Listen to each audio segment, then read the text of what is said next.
আজকের গল্প কনে দেখা। একটি ছেলের জন্য মেয়ে দেখতে গেছে পাত্রপক্ষ। মেয়েটি যখন এসে বসলো, প্রথমে ছেলের মাসি মেয়েকে বলল, মা একটু হেঁটে দেখাও তো। মেয়েটি তখন বলল, কেন? কিছুক্ষণ আগে আমি হেঁটে হেঁটেই তো এলাম।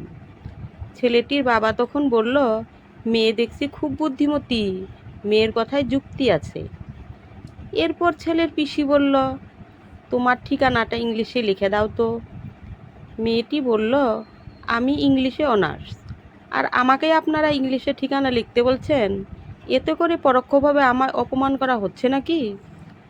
ছেলের মায়ের বান্ধবী বলল, সবই ঠিক ছিল, কিন্তু মেয়ে একটু খাটো।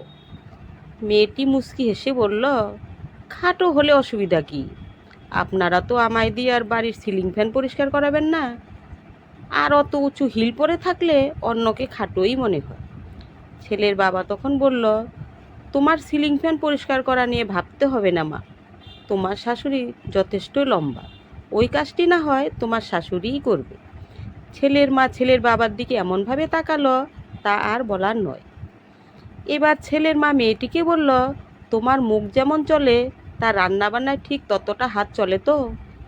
মেয়েটি হেসে বলল, বাবার বাড়িতে কষ্ট করে রান্না শেখা, সেটা শ্বশুরবাড়ির লোকের পছন্দ হবে না, তাই কষ্ট করে আর রান্না শিখিনি। বিয়ের পর শাশুড়ির কাছে গিয়ে রান্নাটা শিখে নেব। এদিকে মেয়ের বাবা মেয়েকে বারবার চুপ করতে বলছে, কিন্তু মেয়ে তার কথা কিছুতেই শুনছে না। মেয়ের মুখে এত সব কথা শুনে ছেলের মা রেগে দাঁড়িয়ে গেলেন এবং মেয়ের বাবা মাকে বললেন, মেয়ে আমাদের পছন্দ হয়নি, আগে মেয়েকে আদব কায়দা শেখান, তারপর মেয়ের বিয়ের কথা ভাববেন। কিভাবে বড়দের সাথে কথা বলতে হয় সেই সহবত শিক্ষাটাও আপনাদের মেয়ের নেই। তখন মেয়েটি বলল, পছন্দ হয়নি ভালো কথা, আপনারা আমাকে 10,000 টাকা দিয়ে যান। ছেলেটির মা বলল, মানে?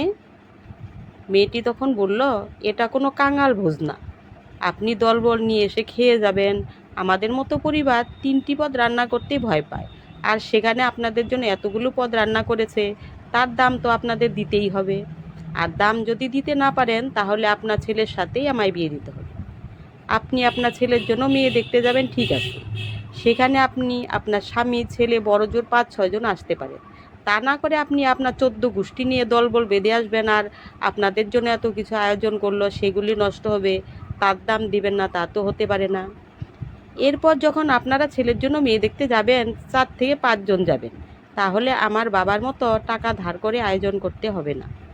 ছেলের বাবা তখন সাহস করে দাঁড়িয়ে বলল, আমার এই মেয়েকেই পছন্দ, আমি আমার ছেলের বিয়ে এখানেই দিব। এতে যদি কেউ বাধা দেয়, তার ফল ভালো হবে না। মেয়ের বাবাকে বললেন, পঞ্জিকাটা নিয়ে আসুন মশাই, দিনক্ষণ পাকা করে মিষ্টিমুখ করে তবেই আজ আমি এখান থেকে বাড়ি যাব।